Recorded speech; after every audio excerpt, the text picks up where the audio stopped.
Welcome back to the Samantha Show. I'm your host, Samantha. You can call me Sam. Just don't call me Sammy.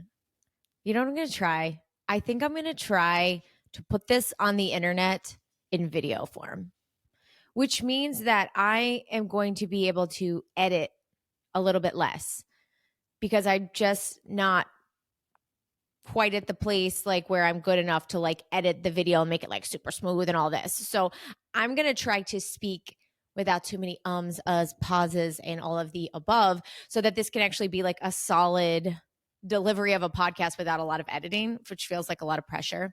Here's the deal. All the kids are telling me podcast needs to be video form. That's what they're saying. And who am I to argue that? You know what I mean? This is what I believe. If people are giving you advice and suggestions and they're saying, yo, this is where the trends are going, like this is what's happening, like why are we not listening to that? Why would I not take that advice and see what I can do with it? You know what most people do is, and I thought about this myself and I was like, well, then I need a background and then I'm going to have to figure out how to edit. And then I'm going to need a nicer camera. And like, I'm not ready to do video. Like I'm not ready yet, but like, that's the kind of stuff, that's the mindset that stops people from even going. Right. And that's so not how I am. I'm so like, let's do it. Let's just go. And so this is what we're doing. We're going to go. We're going to try the video format here. If it goes over well, let me know. Like your feedback matters to me. Like when I hear from you where you're like, oh, I loved that episode or you share it or whatever, like that encourages me and directs me and helps me move through this podcast journey when I hear from you. So if like we end up digging the video format, let me know. You can see, I think I've pointed it out in other videos, this picture behind me, which will be our temporary background in the podcast world here. This picture is actually a church downtown Dayton, Ohio called St. Mary's. It's the church that Joe and I got married in, but it was, this picture is from the 1930s. I got it from Dayton History, their archive. I paid for a copy of it and then had it blown up. It's pretty cool. The cars are really cool. Like when you get close to the picture, you can look at it. They have like, cars from the 30s, I don't know, with like the fabric top and stuff. Very fancy. But that's what we got going on in the background here. I'm sitting in my kitchen and, maybe one day the background gets a little more elaborate. Maybe the camera gets upgraded, but like you got to just start. You got to start, too often we sit around, we never pull the trigger because we think it has to be perfect and we want everything to be just right. And so we never end up making any moves because it's never going to be perfect. It's never going to be just right. You can always level up. You can always upgrade. But if you never start, you're never going to get it done. Right, folks? So this is me just figuring it out. I'm actually cooking some eggs and that means at some point I'm going to have to pop up, get the eggs, and get them out of the little machine that I cook them in. And but then I'll run right back. I don't know. Maybe I can edit that out. We'll figure it out. As the podcast changes, evolves, and grows, what I've decided to do is I'm not going to force the 3 things you need to know in every single episode. I'm still going to try to put it on my guests because I think it's fun to see what other people come up with. But I found that every single time I would sit down to record an episode, I would have something I wanted to talk about, but then I wouldn't have the 3 things that the people need to know ready to go. And it would stress me out. Look, folks, don't do things you don't want to do. This is just my life right now. Do things that you enjoy, do things that you have fun with. And if you don't enjoy it, don't do it. There may be a week or two where I got some things you guys need to know, and I'll share that with you. But this is me relieving the pressure. Oh, my eggs are done. I'll be right back. We're back. I have no idea where we were at with that. I think I was talking something about do the things that you enjoy and don't do the things that you don't enjoy. I heard somebody talking about this the other day from a business standpoint when it came to posting engagement. When it comes to your personal content, right? If you're trying to grow your own business or your personal brand or whatever that looks like you have to enjoy the content that you're putting out there, what you're doing. And if you don't enjoy posting every day or you don't enjoy making reels or all that, then don't do it because it's going to be phony. It's not going to land well because you're not having fun doing it. On the other end of the spectrum, if you enjoy doing that, I love creating content. I love it. I feel like I get 1,000 ideas a day. I have so much fun with it. Then I'm going to produce all day long and I'm going to load it up with content because that's just what I like to do because it's fun. I think too often we worry about like what people think and what are they going to say. And it's like, just like, if you want to do it, just do it. Like, why are we so worried about what other people think all the time? Is it right? Is it wrong? Is it good enough? Is it yada, yada? Is it going to get enough likes? Like all of the above. Look, if you have fun doing it, just do it. Anyway, so what I wanted to talk about today, this is take 2 of this concept and conversation that I want to have today, which is really around my pageantry journey and type 1 diabetes. And the reason I want to have this conversation is because a lot of people have assumed, I've noticed through conversation, that my focus in pageantry is going to be related to type 1 diabetes. And I get it. I have it. And people think of pageantry as a place for you to push your agenda and your cause and whatever nonprofit you're going to support. And I get that too. Like, my dog just puked. Y'all, I cannot. I don't know that live video is going to be for me. So what I want to share with you guys today is a little bit about what my pageantry experience has been like, what it is that I want to achieve in my pageantry journey, and a little bit about diabetes burnout, which is kind of why diabetes isn't at the forefront of everything that I want to do with pageantry. So let me start by just sharing a little bit about my type 1 diabetes journey, life with it. So I was diagnosed with type 1 diabetes at the age of 9. And since then, my family in some capacity has been involved with JDRF, the Juvenile Diabetes Research Foundation. Since day one, when you get diagnosed, JDRF gives you this little bag. They bring him to the hospitals. There's this little stuffed animal in it called Rufus the teddy bear. And he's got these little patches on him where you can put your insulin shots. Super cute. Rufus is an OG in the T1D world.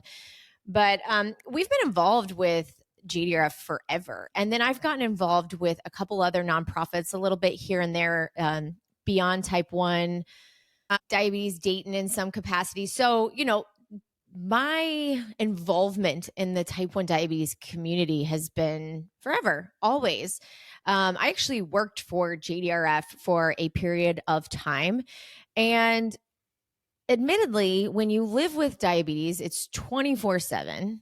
And then when you choose a career related to diabetes, which was working for a diabetes nonprofit organization, you reach diabetes burnout real fast. You're like, can we talk about something that isn't diabetes? And so, that's really like where I'm at now, just in my life.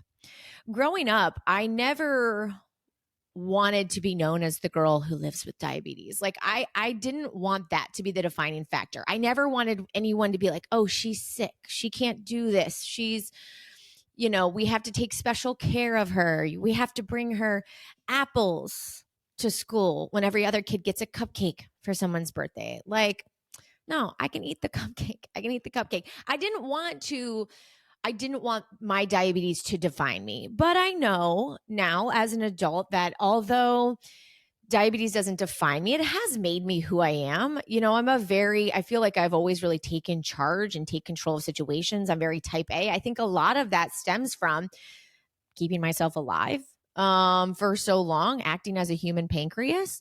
So, diabetes is 24/7.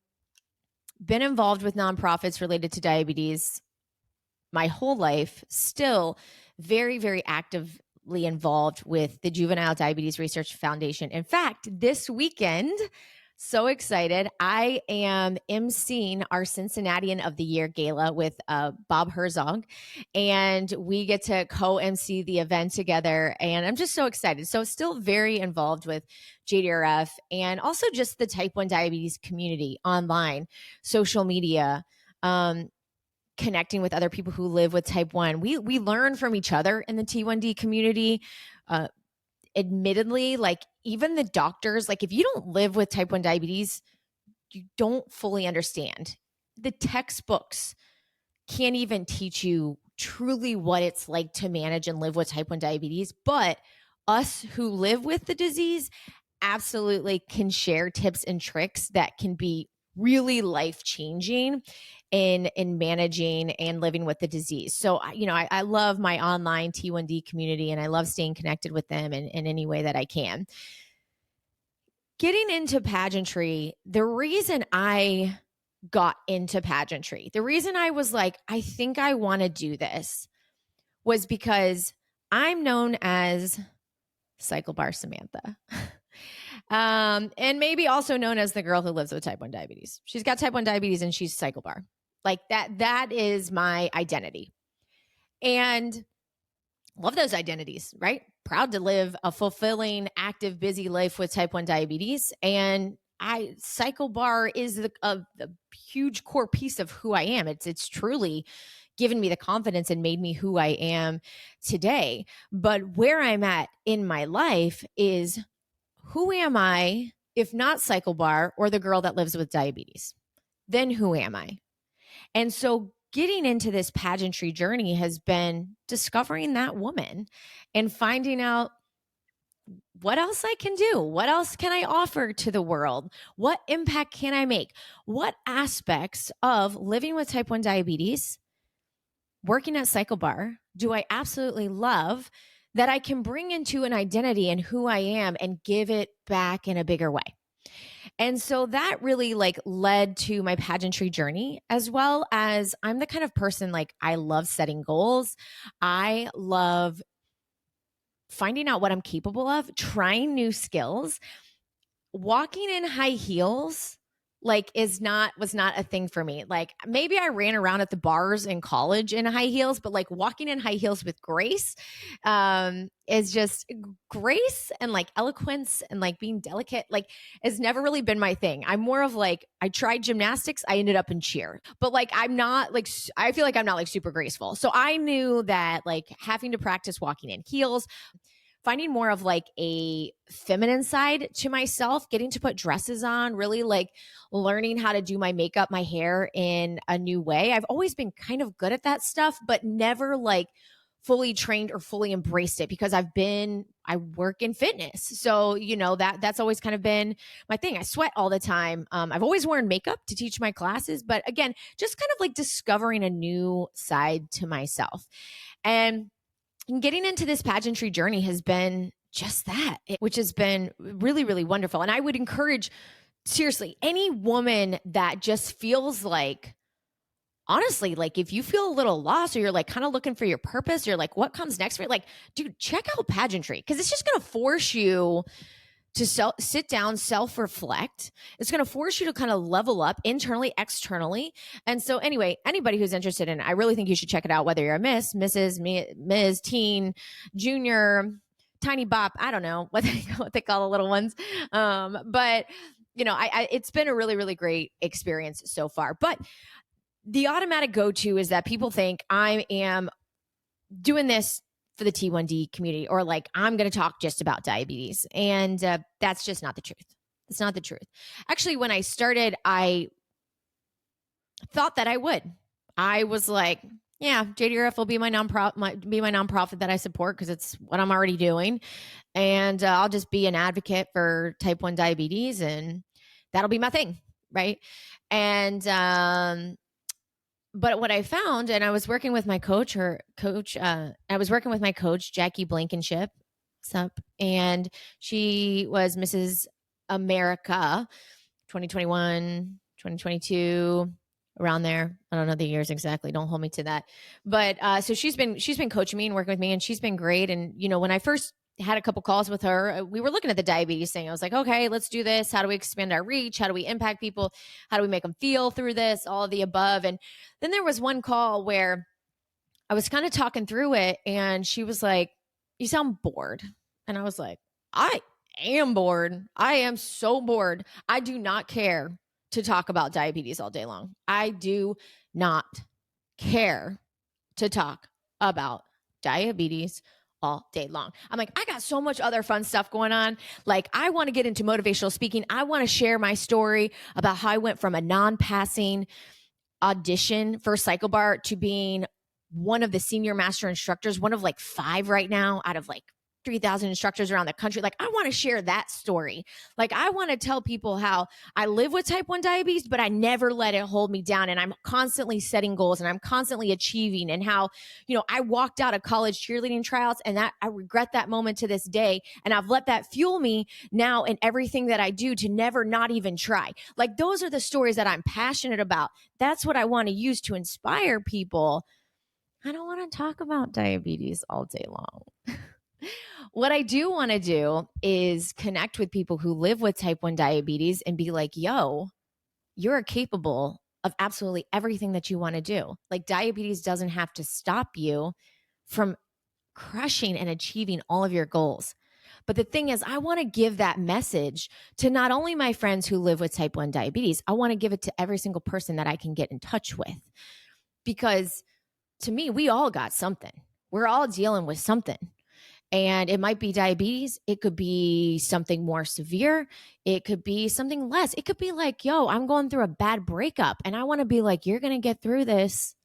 And you're going to live a really, really great life on the other side of this struggle that you're going through right now. And so that really has become then, since the driving factor is, I want to just impact, influence, and motivate as many people as I can. Those who live with type 1 diabetes and those who don't. Anybody who just needs someone to say, hey, I believe in you. Now we're in the camera so I can see it. I believe in you. And I know that if there's something you want to do, you're going to make it happen. But you got to believe in you. And so that's the message that I want to give to as many people as possible. And that's really what I want to do in pageantry and well beyond. And this was all like kind of like came together through my pageantry journey when I was able to sit down and really reflect and be like, what do I want to do? The one thing that I love so much, besides riding to the beat with big bass at Cycle Bar, is the fact that at Cycle Bar, we offer a type of engagement and motivation that leaves our riders feeling inspired, motivated, and capable, not only in the room when they're working out, but when they leave. And I realized that in my job, that's the aspect of what I love so much. I love storytelling in class. I love connecting with our riders. I love inspiring them when they come up and they say, hey, man, that conversation, what you said in class last week, I went home and I've just been implementing it and using it in my life, and my family noticed a difference in my attitude and how I work. Like that's an impact. Like, that means I got to make a difference, like not just in a workout, but like in life. And I realized that to me is very fulfilling. And so that's what I want to do on a much bigger level. Like, I want to use pageantry to help springboard that plan. And then I just want to run with it to as big as I can. I want to maybe do a TED Talk one day. I'll just put it out there. Just put it out there. Little manifesting moment there. I want to get on a big stage. I want to be in front of like 2,000 people one day on a microphone, sharing a story, maybe my pageantry story, and how I made it happen and how I achieved, or maybe how I faced setbacks but still got it done. Like, I want to reach and engage as many people as possible. I want, when people interact with me, I want them to laugh. I like to be silly. I want them to laugh. I want them to feel good. I want them to feel empowered. I want them to feel like inspired and motivated, like hyped. Like, once they interact with me, they're like, I'm going to do it. I'm going to do it. I'm going to go make my goals and my dreams happen. I want to be that for as many people as I can. And so that truly is like become my mission with pageantry. And, Jackie's a realist, right? My coach, right? So when I told her, I was like, I want to inspire and motivate people. She's like, that's what everybody's going to say, right? And I was like, I get it, right? And that's what pageantry does, right? Like, it inspires and motivates and uplifts the woman and all this. And that's what it does. That's great. And so it's natural that that's what the women in it want to do for other women. You want to share the experience that you've had and how empowering it's been. And so Jackie, she shot me straight. She's like, I'm going to be honest, like, that's what half or more of all the other women are going to say too. And I'm like, I'm fine with that because it's my truth, like, so deep in my core. And it's what I'm already doing every single day on social media, every time I show up in my job. And it's what I want to do now on a bigger level. Like, I want bigger audiences. I want to get in schools. I want to speak at assemblies. I'm starting to roll out coaching. I'm actually piloting right now a confidence and goal setting achievement coaching business. I have a handful of women that I'm working with. We meet every 2 weeks via Zoom and really just helping set them up for success, coaching them through really creating the best life that they can. And so I'm excited to roll that business out. That is my plan over the next couple months, is to like officially get that out and start working with more and more people, not even just women, men, whoever. And so that's where I'm at with my pageantry journey. Diabetes is going to always be there, right? And I will always, always with open arms connect with my fellow friends who live with type 1 diabetes. Like, I want to connect and talk to you. And I also want to talk about maximizing life with type 1 diabetes, because it's entirely possible, but it's not everything for me. There's so much more that I want to talk about. And I want to inspire people by saying, yeah, I live with type 1 diabetes, and it's a struggle 24/7, but I am still getting it all done, because diabetes doesn't have to define you. It definitely doesn't have to stop you from doing whatever it is that you want to do. So that's where I'm at with my pageantry journey. Yo, we are less than 2 months out, which seems crazy. It has been so fun. I think that's, and that's the end message here, is like, you got to have fun with what you're doing. If you're not having fun, why are you doing it? If diabetes, like for me, like I started, like Jackie called me out, like, you sound bored. Like, I was bored. Like, that's not fun for me anymore. Like, being all diabetes is not fun for me. I don't want that for me. So I'm not going to do it. Okay. Like, I'm not going to do it. Have fun with the journey, with the growth, with the progress, with learning whatever it is, whatever you're taking on. If you're trying to take on video format podcasting, have fun with it. If you don't want to do something, the 3 things you need to know, like this week, that week, whatever, I'm not going to freaking do it. Like, life is too short. It's just all about, you have only one life on this earth. You better enjoy what you're doing. You better love it. And so that's it, folks. That's what I got. Less than 2 months to the pageant. We're talking about diabetes, but it's not all of it. And check out my new website. www.justdontcallmesammy.com. Thank you guys so much. Have a great day. You deserve it.